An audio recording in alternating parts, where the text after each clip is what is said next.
We're up to chapter 3, Mishnah number 18. Like Mishnah number 17, this is authored by the great Rabbi Akiva. And we'll read it quickly and we'll try to dig into this very deep message that he shares with us.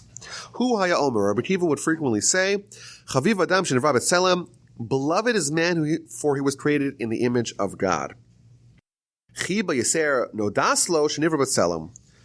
It's indicative of a greater love that it was made known to him that he was created in God's image. Not only was man created in God's image, but man was told, you were created in God's image, as the verse states, for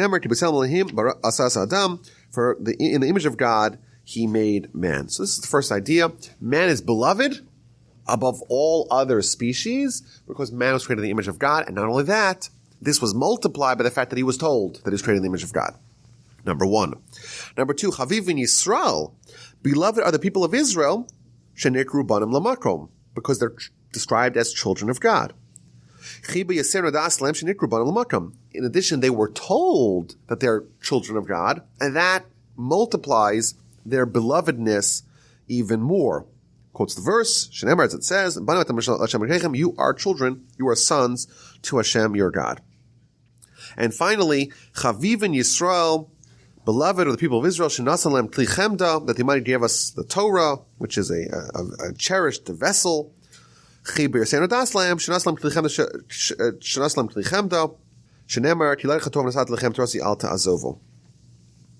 additional love, an additional beloved aspect of the Jewish people is the fact that the Almighty gave the Jewish people the precious vessel in which He used to create the world, and He told us about it as well. So this is the idea of Rabbi Akiva. It's a very deep idea, and we have to try to understand what the message is. He's describing 3 levels of belovedness. It's a very positive message. That number one, man in general, humankind is beloved because we're created in the image of God. Not only that, we're told about that. The Jewish people, well, we're the chosen people, and we're described as children of God. And that's another level of love. And not only that, we're even told about it. Moreover, the Jewish people are beloved because we were given the Torah, the vessel in which the world was created, and we were told about that as well. So there's a few important points before we dig into the particulars of this message. First of all, each one of these ideas, we're created in the image of God, we're called children of God, and we have the Torah, we have the vessel that God used to create the world, the cherished vessel. Each one of these 3 things, it's not just that we're beloved as a result, but we're doubly beloved because we're told about it. We're informed about it. Meaning that when the Almighty said to us, I love you, you're like my children. Or the Almighty told mankind, humankind, I love you, you're created in my image. It wasn't just that we were created in His image, we were told about it. He gave us a gift, so to speak, and He told us about it, and that increases, that multiplies the relationship that engenders. And there's a very deep point here. What Rabbi Akiva is telling us is that we're special. We're special on a species-wide level, first of all. This is not limited to the Jewish people. All humans are special. All humans create the image of God. Beloved is man, not just the Jewish people. That's the first idea. If you're a human, you're special. If you're Jewish, well, then you're part of the chosen people. You're special. Because you're called children to God, and you're given the Torah. The message is that you're special. But then he adds, the Almighty told you about this. He told you that you're created in the image of God. He told you that you're His children. He told you that He gave you the Torah. Meaning that we're special, but we won't necessarily recognize that we're special. And God had to tell us. If He didn't tell us, we might not necessarily know it. Which means, to be a human, what does that mean? It means that out of the trillion species that exist on our planet, you're a human, the only one that is created in the image of God. Now what that means is a question we're going to ponder. You're the only one that's created in the image of God. No other species is created in the image of God. Every human, the worst human possible is better than the best animal possible because you're a different level. You're created in the image of God. Animals are not. I think today, a lot of people kind of get those things mixed up. Like, why are humans special? Like, why are we eating animals? So the Torah, of course, tells us that we have to be merciful with animals. The Torah tells us that we can't cause undue, unnecessary pain. But the idea of us wearing leather shoes and leather belts, some people have a hard time. Why? Why is that right? Why is that just? Why is that moral? And here we find the answer. Man is created in the image of God. Animals are not created in the image of God. Animals are created by God, but not in his image. And therefore, there is a qualitative difference between humans as a species, towering above all other species, and we might not necessarily realize that. And God says, okay, I'm going to tell you this message. It's important for you to know that, number one. In addition, the Jewish nation, we're told here, we're children of God. If we weren't told it, we may think we're not that special. And in fact, if you look at it out of history, the most persecuted people of all history are the Jewish people. And therefore, if you were to kind of not be given this message, you're special, you're chosen, you're the children of God, you may think that we're the ones that God dislikes the most. That's what you would think. Look at our history. Look at what's happened to us.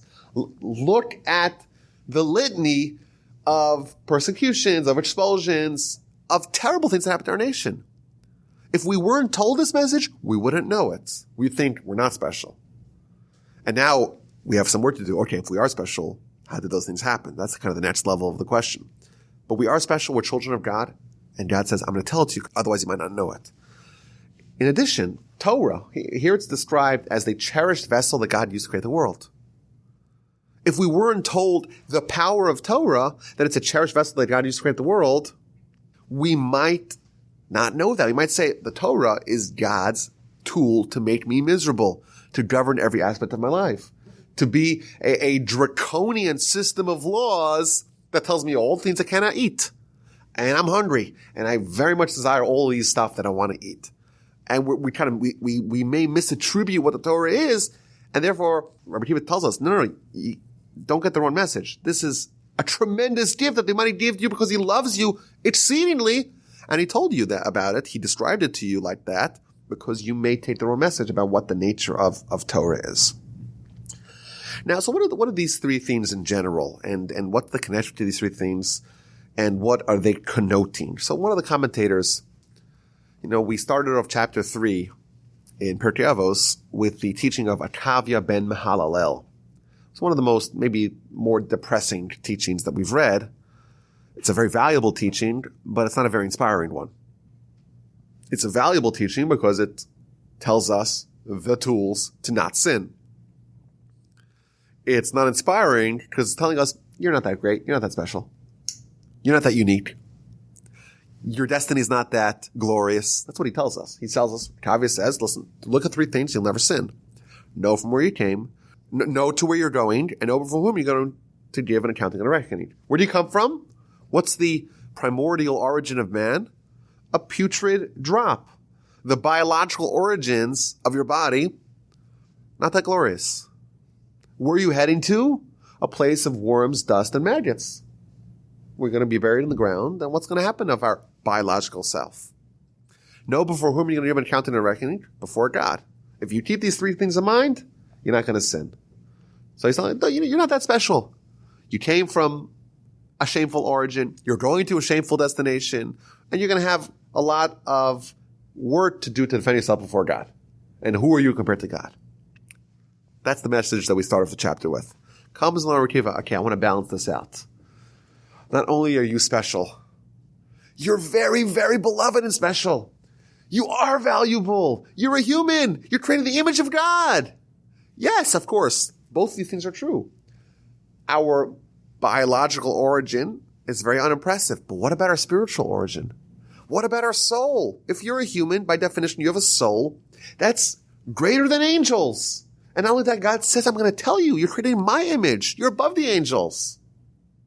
This is like the duality, the bookends of the chapter are giving us this balanced message. Our body's origins, very shameful. Our soul's origins, the loftiest of the loftiest that we can fathom, in the image of God. That's the counterweight. Similarly, where are we going to? We're going to a place of worms and maggots, right? But that seems to kind of denigrate who we really are and where we're going. But if we are the children of God, like the second part of our mission tells us, we're not just going to disappear into nothingness. Our body maybe is heading into oblivion, but our soul, it's going to have continuity and vitality forever. It's children of God, so to speak. And similarly, we're going to have to give an accounting and a reckoning before God. Well, how do we make sure that we're armed, we're prepared?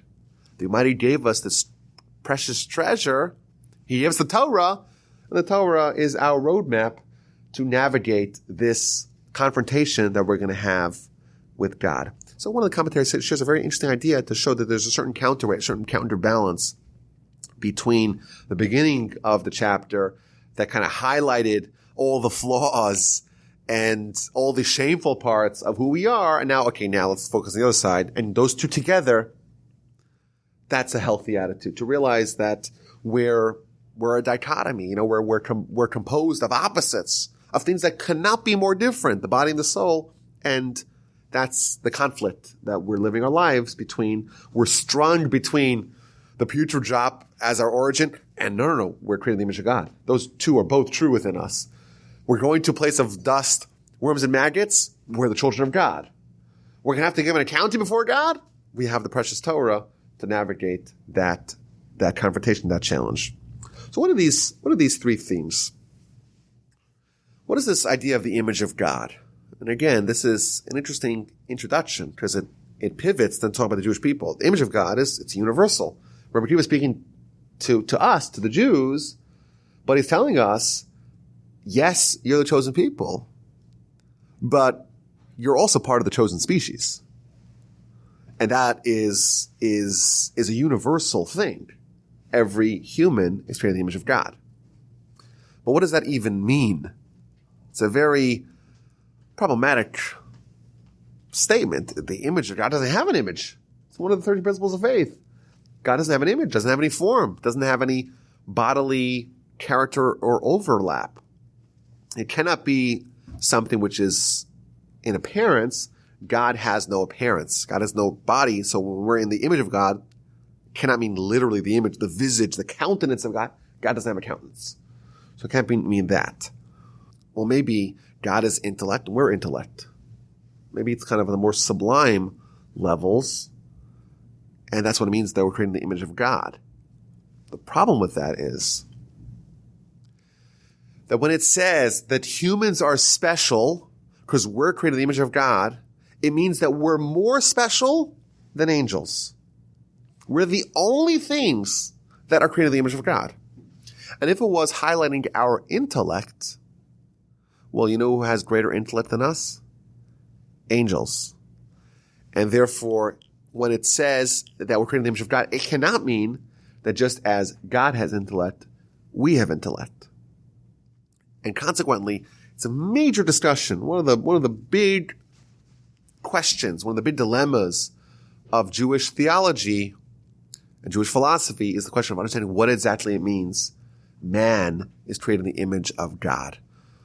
So maybe the consensus answer, and again, this is the thing that makes us greater than angels, the consensus answer, there's maybe more answers, but one of the common answers that we see amongst the commentators is that man is like God with respect to man and God being the only entities that can make choices. An angel outweighs us intellectually. But you know what an angel does not have? Conflict. Because an angel is just intellect. Animals, by the way, they're a lot stronger than us physically. But you know what they don't have? That intellectual component to create the conflict. There's no animal that's your size that can't rip you to shreds. They're just physically, they're more strong than men are, than humans are. What makes humans unique is that we're half and half. We're half animal vis-a-vis our body. We're half angel vis-a-vis our soul. And that creates a hybrid existence that creates conflict, but also creates the capacity of veering to one of these sides. We could choose to favor one side. We could choose to favor the other side. We call that, on the big scale, so to speak, we call that free will. And like the Rambam says, free will exists on many different planes. There's free will on like an individual choice. There's free will on a more like kind of life perspective. And there's all levels in between. He says there's 4 different levels of free will. But the point is that we are a conflicted entity, and therefore our destiny is not set in stone. You know, an animal is born an animal, dies an animal. An angel exists solely as an angel. It cannot choose to be anything else. A human could choose to be an animal, could choose to be an angel.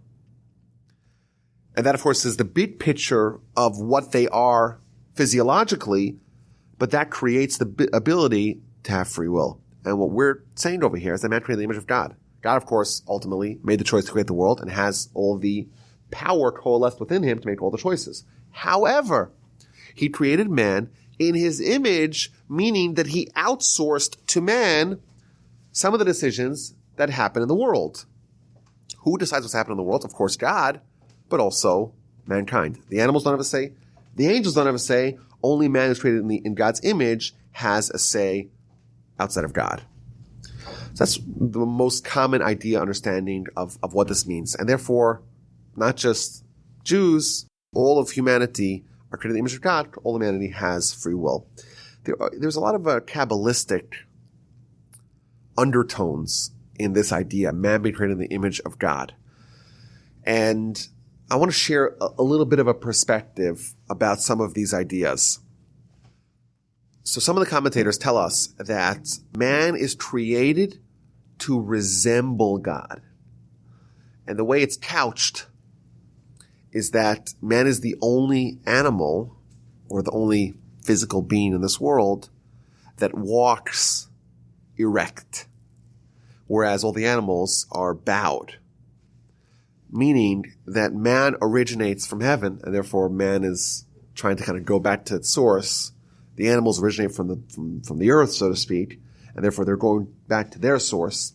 But that kind of demonstrates a certain superiority that man has over animals. Man's the master over them. Man dominates them. Man controls them in a way that, so to speak, resembles God's dominion over all. And therefore man is king in this world in a similar way to God being king over everything. And this is an idea, of course, that can be expanded. Like our sages tell us that if you look at man, you could understand God. And for those who are well-versed in Kabbalah, they know that one of the frameworks of Kabbalah is the idea of the 10 Sefirot, which is modeled, so to speak, after a human body. Meaning that there's some sort of deep overlap with how we can understand God to the best of our ability and the humans. Now, what that means, again, I plead ignorance, but that's the basic framework, which is a very advanced Kabbalistic idea that is being hinted to over here by Rabbi Akiva. Rabbi Akiva, of course, is the one who taught us Kabbalah, right? The Talmud tells us that there were 4 sages that tried to plumb the deepest, most inner sanctums of Kabbalah, and only one of them survived. One of them became a heretic, one of them went crazy, and one of them died. And Rabbi Akiva was the only one that entered peaceably and exited peaceably.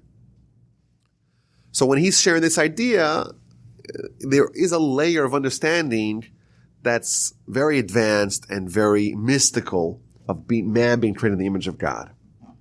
That's number one. Humans are greater than animals. That's probably the simple understanding of it.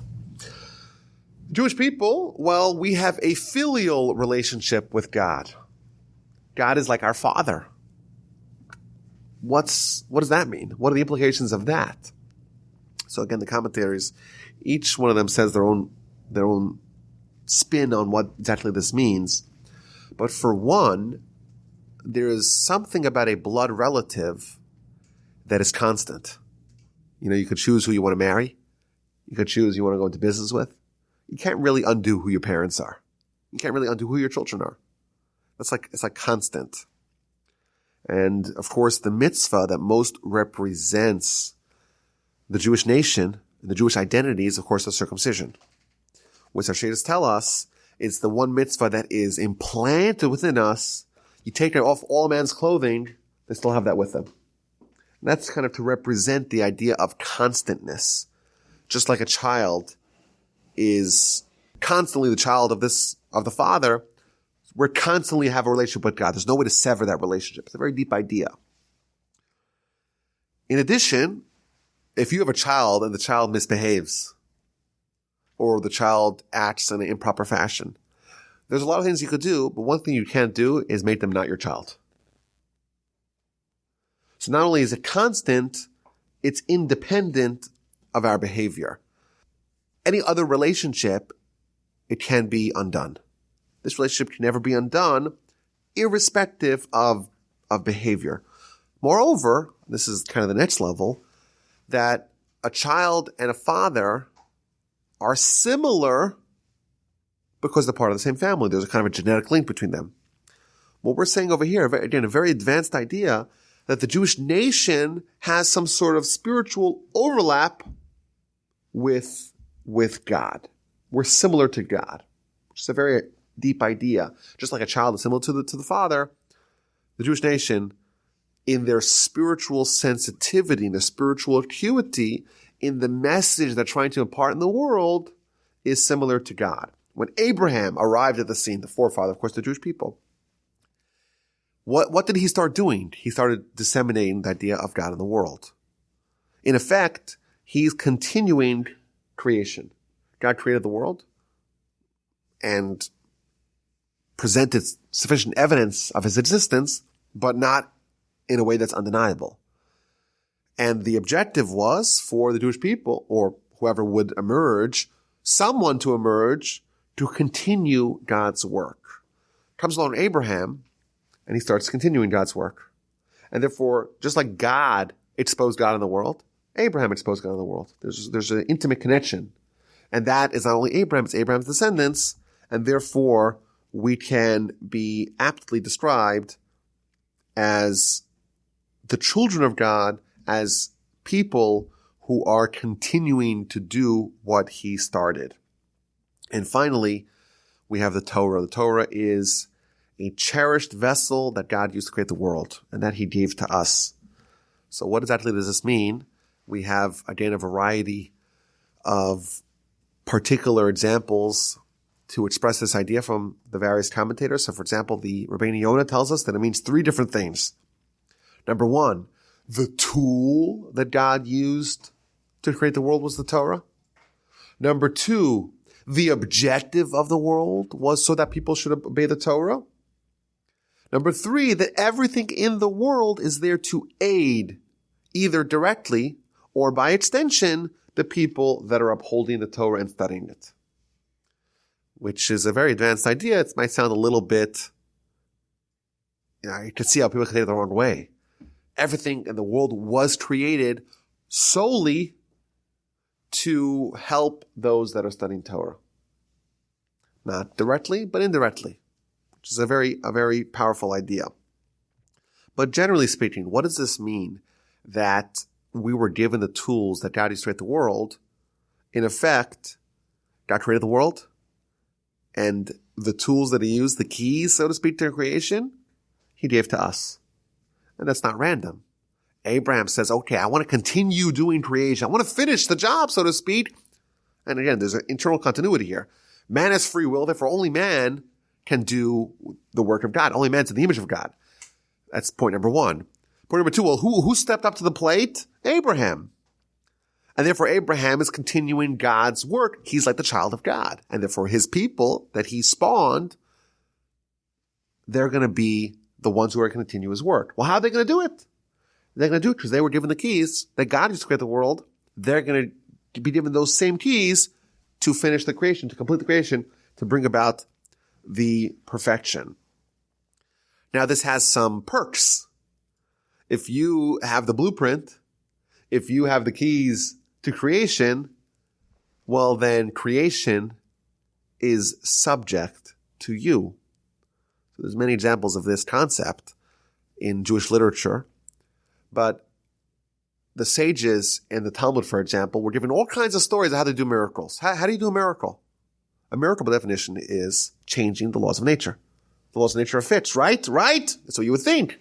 Yes, they are, unless you have the keys. If you have the keys to the back end, then you can change the rules. And therefore, a miracle is a manifestation of the keys to creation being utilized. If God gives us those keys, God gives us the Torah that He used to create the world, then we too have the ability to manipulate it as we desire. There's many, many examples to that effect. Not only in antiquity, but in modern times, we have the master key.